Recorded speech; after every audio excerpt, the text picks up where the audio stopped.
وہ ایک قبر کے کنارے بیٹھا اپنے آپ ہی مسکرا رہا تھا۔ مریم کے ساتھ گزرے حسین لمحے اس کے دماغ میں فلم کی طرح چل رہے تھے۔ وہ سارے خواب ایک ایک کر کے جینا چاہتے تھے، وہ جن کی حقیقت ہونے کا سلسلہ شروع ہو چکا تھا۔ اچانک تیز ہارن کی آواز اس کی مسکراہٹ اداسی میں بدل گئی اور سارے خواب ٹوٹ گئے۔ اس اندوناک حادثے نے اس کی پیاری بیوی مریم کو چھین لیا تھا۔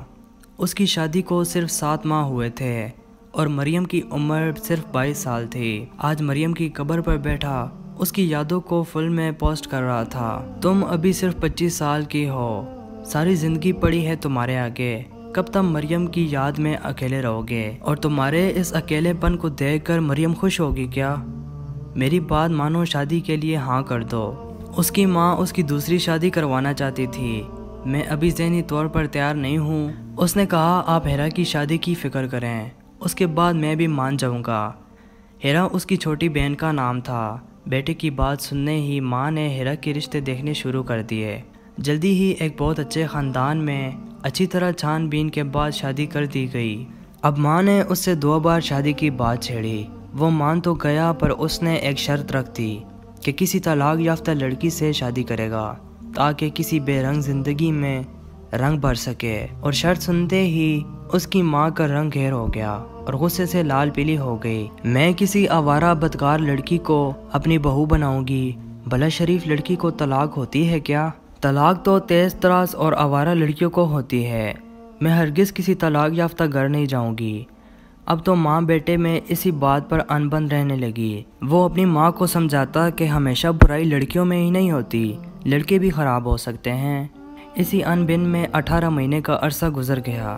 ایک دن اس کی بہن کی ساس سسر اور اس کی بہن گھر آئے۔ ہیرا بالکل ٹھیک لگ رہی تھی۔ ارے اچھا ہو آپ لوگ آ گئے، میں کافی دن سے ہیرا سے ملنے کا سوچ رہی تھی لیکن آنا نہیں ہو پایا۔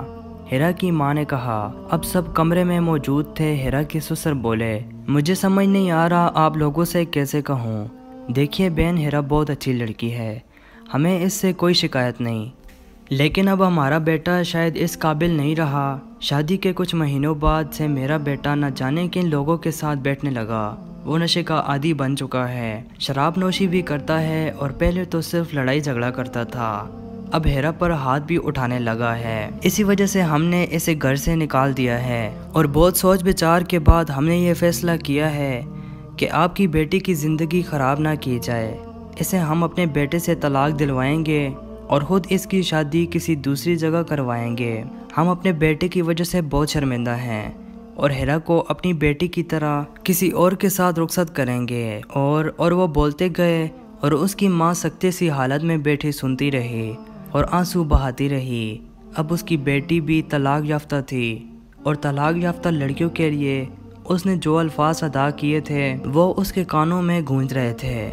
اب ماں کو سمجھ آ گیا تھا کہ بیٹا ٹھیک کہتا تھا، ہر بار لڑکی کا قصور نہیں ہوتا، چاہے جتنی بھی چھین بین کر لو، لڑکیوں کی شادی نصیب سے ہی ہوتی ہے۔ ایک جوئے کی طرح قسمت اچھی تو لڑکی خوشحال۔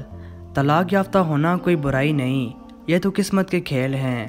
اکثر برے سے برے اعمال والی لڑکیوں کے گھر بس جاتے ہیں اور اچھی سے اچھی لڑکیوں کے نہیں بس پاتے۔ تربیت سے پرکیں صرف اس وجہ سے کوئی رائے قائم کر لینا کہ طلاق یافتہ ہیں بہت زیادتی ہے۔ معاشرے کا توازن برقرار رکھنے کے لیے ہمیں اپنی سوچ کشادہ رکھنے کی ضرورت ہے۔